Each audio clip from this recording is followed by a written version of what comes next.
Okay, so today is chapter 10. Been waiting on this one. Last time we read, Marty heard a noise out in the backyard in the middle of the night, and he thought it was Shiloh being hurt. And when he ran out there, it was, but Dad was trailing along behind him in his footsteps. So it seemed like Shiloh got attacked by a German Shepherd and that he got hurt pretty badly.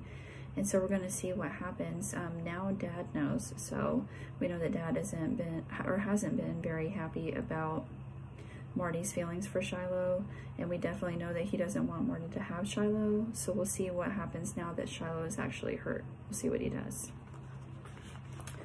Chapter 10. Dad's beside me, holding the flashlight up to Shiloh's eyes. Shiloh's still alive. This Judd Travers dog. I sit back on my heels and nod, wipe one arm across my face. Dad looks around. Take those gunny sacks over there and put them in the back of the Jeep, he says, and then, still holding the flashlight in one hand, he slips his arms under Shiloh and picks him up. I can see Shiloh wince and pull back on his leg where it hurts. The tears are spilling out of my eyes, but Dad can't see him in the dark. He could probably tell I'm crying, though, because my nose is clogged. Dad, I say, please don't take him back to Judd. Judd'll take one look at Shiloh and shoot him. Take those gunny sacks to the Jeep like I said, Dad tells me, and I follow behind as we go down the hill. I keep my mouth open to let the breath escape, crying without making a sound. Just like Shiloh. Ma's watching from inside, the screen all covered with June bugs where they've been buzzing around the light. Darlene's up, standing there in her nightshirt watching. What is it? What's he got? Darlene asks, pestering Ma's arm. A dog, says Ma, and then she calls out, Ray, is it alive? Just barely, says Dad. I put the gunny sacks in the Jeep, and Dad carefully lays Shiloh down. Without waiting to ask, I crawl in the Jeep beside Shiloh, and Dad don't say no. He goes in the house for his trousers and his keys, and then we're off. I'm sorry, Shiloh, I whisper over and over, both hands on him so he won't try to get up. The blood's just pouring from a rip in his ear. I'm so sorry. Jesus help me, I didn't know Baker's dog could leap that fence. When we get to the bottom of the lane, instead of going up the road towards Judd's place, Dad turns left towards Friendly, and halfway around the first curve, he pulls in Doc Murphy's driveway. Light's still on in a window, but I think old Doc was in bed, 'cause he come to the door in his pajamas. I wonder where they're traveling to. Do you think they're traveling? Obviously not to Judd's house.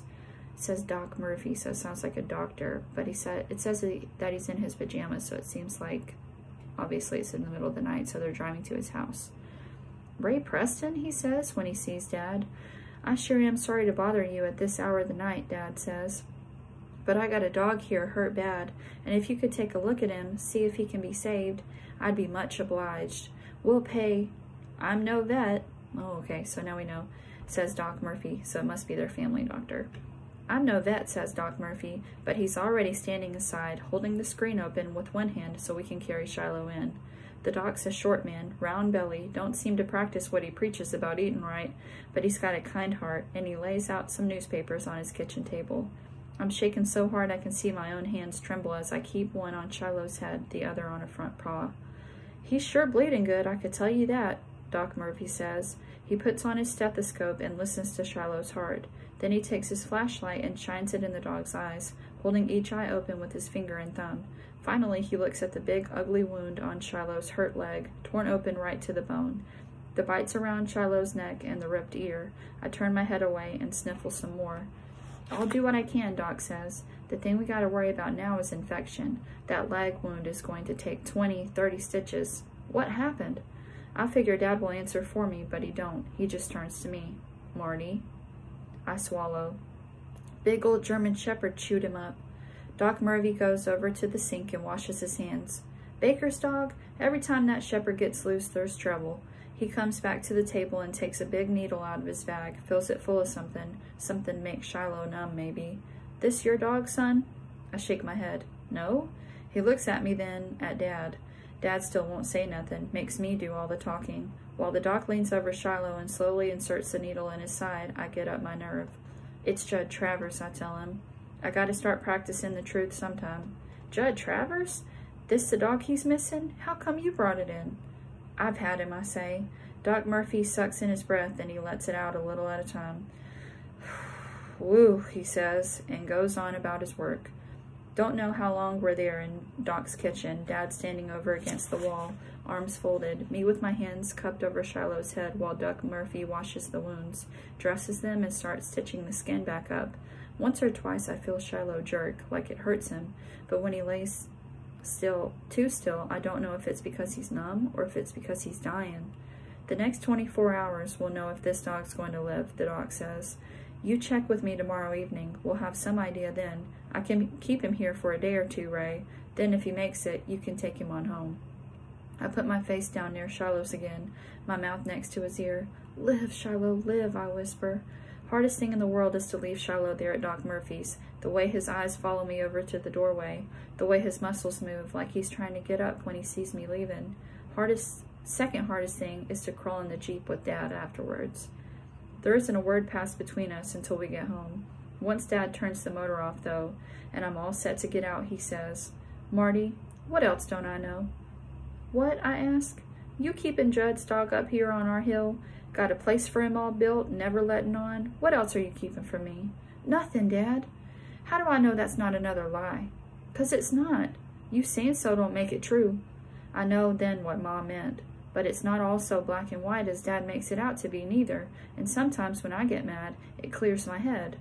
You would have thought more of me if I'd let that dog wander around till Judd found it again, kick the daylights out of him, I ask. That what you want me to do, Dad? I want you to do what's right. What's right? For once in my 11 years, I think I have my dad stumped. Leastway, it seems to be 30, 40 seconds before he answers. You gotta go by the law. The law says a man that pays money for a dog owns that dog. You don't agree with the law, then you gotta work to change it. What if there isn't time, Dad? Shiloh could be dead by the time somebody looked into the way Judd treats his dogs. Dad's voice is sharp. You think Judd Travers is the only one around here hard-hearted toward his animals? You think he's the only one who starves them or kicks them or worse? Open up your eyes, Marty. Open up your eyes. Now Dad half turns in his seat, back resting against the door, facing me. How many times have you walked to the school bus and seen a chained-up dog in somebody's yard? How many times you ever put your mind to whether or not it's happy, its ribs sticking out like handles on the sides? Suddenly you're face to face with the dog that pulls at your heart, and you all at once want to change things. I swallow. There's got to be a first time, I answer. Dad sighs. You're right about that, he says. I'm pushing my luck, I know. If Doc Murphy don't tell Judd about Shiloh, can we bring him back here and keep him? I could build him a better pen, make the fence high enough so the shepherd can't get in. Dad opens the Jeep door on his side. No, he says, and gets out. I get out too. Just till Shiloh's better then? You know how Judd treats anything that don't work right. He'll shoot Shiloh, Dad. I found a dog once before over near Judd's place with a bullet hole in its head. We could at least get Shiloh well. I'm going to pay Doc Murphy's bill, I promise you that. You get all my can money for the next 3 years, and I'll deliver the county paper too if I get the chance. Honest, I promise. Dad studies me. You can keep him here until he's well, and then that's all. Then we'll be taking him back to Judd. And he goes in the house. My heart starts pounding again. Thumpity-thump, thumpity-thump. There's still time, I'm thinking. Shiloh's still alive, and I ain't licked yet. Wonder what that means. He's still alive, and I ain't licked yet. I think that's a country way of saying that he hasn't gotten a spanking for talking back to his dad or lying to his parents. So he's feeling pretty lucky. So one of our words for today was obliged. So obliged means to be thankful to someone for a favor that they give you. So if you would lend me $5, I'd be obliged to pay you back. So next time we'll see what happens with Shiloh.